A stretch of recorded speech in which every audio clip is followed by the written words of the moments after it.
Hello and welcome to another Stellarian Games video. In this episode, we're going to be looking at how to make some elaborate doors. These doors are meant to be probably magical in nature for your games, or just very large objects. But some of the smaller ones definitely have a more magical feel to them, some sort of puzzle or something that will make them unique and interesting on the tabletop. So this is more than just kind of your normal standard regular door where it's just a wood panel surrounded by an archway.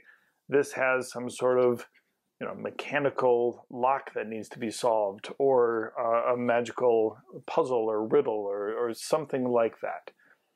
So that's the idea with these doors, is to be able to make something interesting and ornate that would present a challenge to players rather than just a locked door.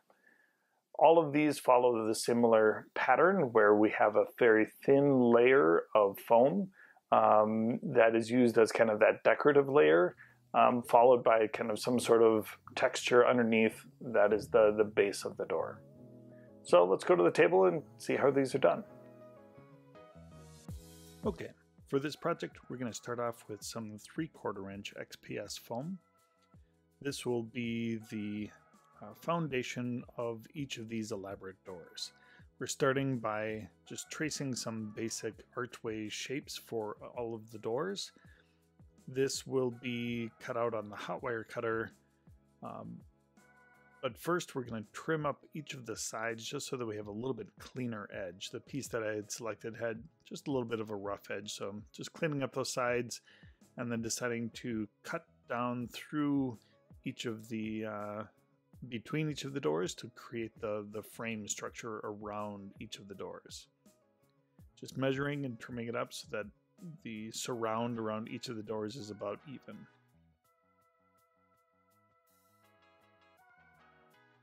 Next, I'm taping each of those smaller doors into just one stack and making one pass so that they'll all have essentially the identical size door. For the larger ones, just cutting each of those out individually.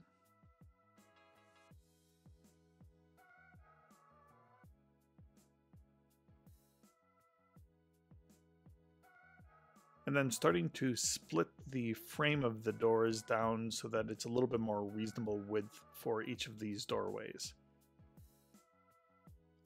The doors themselves, I'm coming along with a narrower pass for the core of the door, and then narrowing it down even further to make a real thin slice of each of the door shapes. We'll use these thin slices to create the decoration and embellishments on the doors. Now I'm starting on the largest door. This is that embellishment layer, that real thin layer, and I'm just tracing out the pattern that I want to cut out. I decided to, after starting the tracing, that I would only trace onto one side and then make a stack on the hot wire cutter later. That way I can make one single pass and get identical shapes for all of the sides of the doors. So I'm cutting that 1/2 out, just splitting that in half on the hot wire cutter, and then taping a stack of them together and tracing out or cutting out that traced line. The snake has to be separated all the way up from the door in order for this to work. If you had things that intersected the sides of the door, this wouldn't work quite as well. But for this pattern, it will work, and I'll get a nice tracery when I'm done. Now taking this back over to the table and carefully pulling off that blue masking tape, and then trying to separate each of the layers. Because they're so thin, the hot wire ends up kind of welding the layers together a little bit, so it takes a bit to separate and then pull those negative spaces out from each of the doors. I'm using a texture roller that I 3D printed to just give a basic texture to the door. I kind of wanted kind of a hammered look to the base of the door. And then with a ballpoint pen, adding some detail to each of those snakes that'll be on the door, just giving them some texture and contour lines. Now with some tacky glue, I'm just covering the back side of that thin layer and then gluing that to the face of the door. Just going to do that for all of the sides of the door.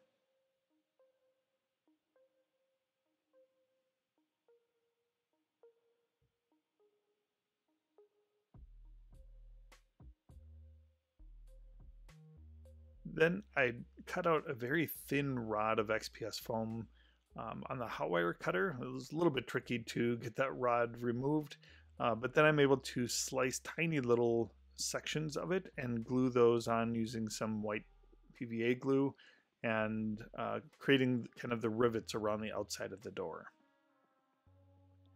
Then using a ballpoint pen, I'm decorating the archway itself with some stonework.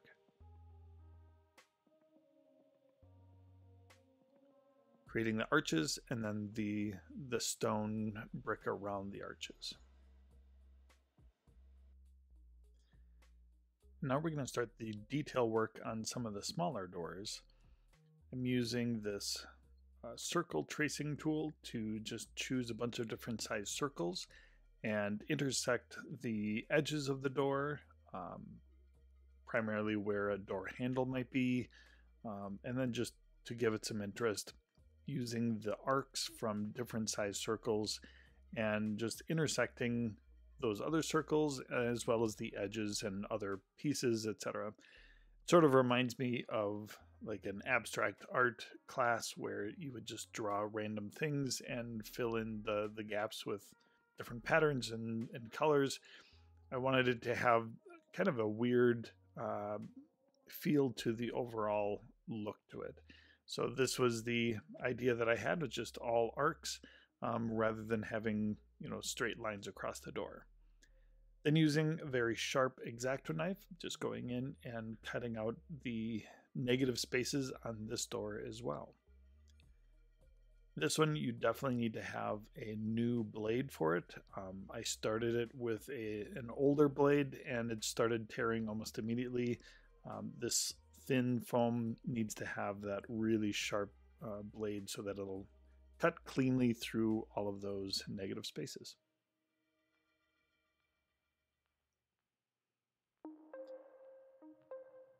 Then for the face of it, the backing behind that relief, I'm just using the ballpoint pen and giving it kind of a weird, almost coral look or brain look. And once I started drawing it, I just kind of challenged myself to draw the whole thing without lifting up my pen. So that's what that pattern ended up being. Doing the other side of the door, just tried to match where kind of the handle might be, etc. And doing the same thing, just drawing some circles, doing some intersections, and cutting out the negative space.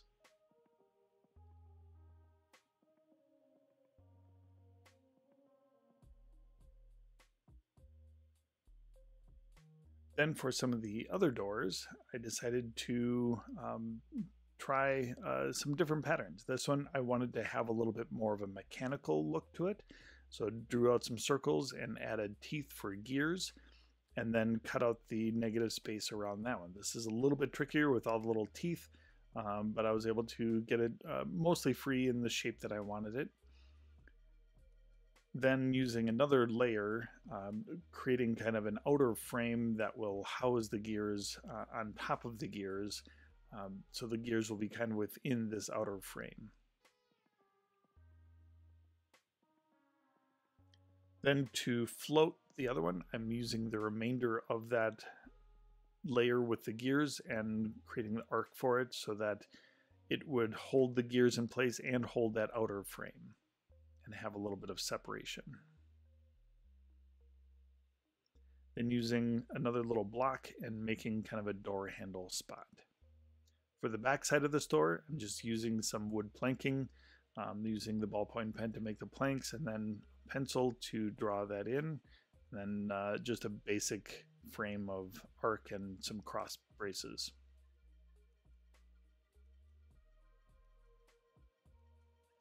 All right.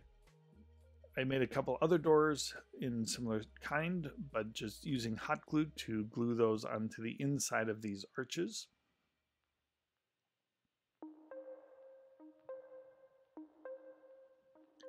And then I'm screwing in some small screws to the bottom of the larger doors, ones that I didn't want to put a large base on, just so that they had some weight on the bottom and would stand up cleanly on the table.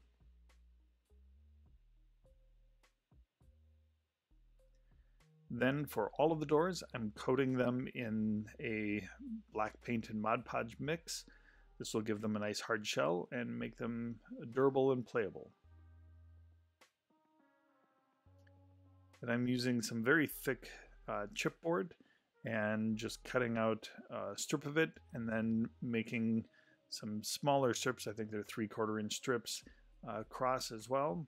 These will be the bases for the smaller doors.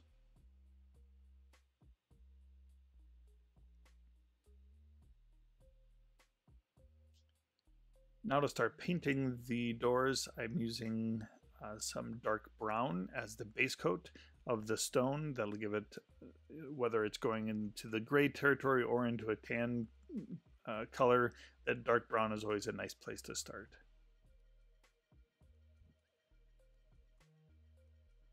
I'm also doing it on all of the bases as well. Then I'm using this kind of khaki tan. In some of them I wanted that tan brick look, and in this one it has almost like a stucco feel, so I used that to cover those. And then for the stones I went with a gray and just added a little bit of a gray dry brush over it to add the stonework. For a lot of the doors I wanted a kind of a copper base tone to the doors so that they'd be metallic doors in some fashion. So I'm just using a craft paint copper to paint all of that.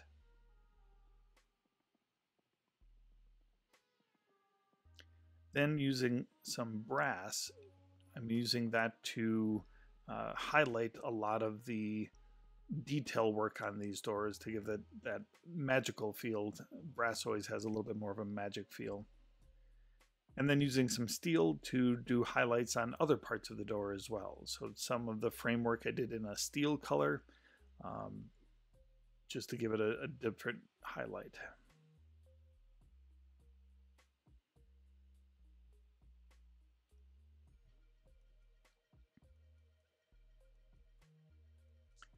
Then for all of the doors, I'm using this homemade black wash just to grime them up a little bit and get into the recesses and make some of those details pop a little bit more than the brass on copper.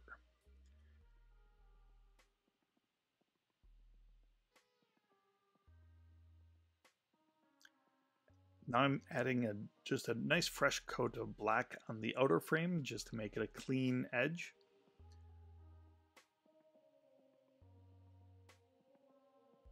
Some of the paint as you're dry brushing kind of spills over the edge, and I like having a nice clean edge where the frame is.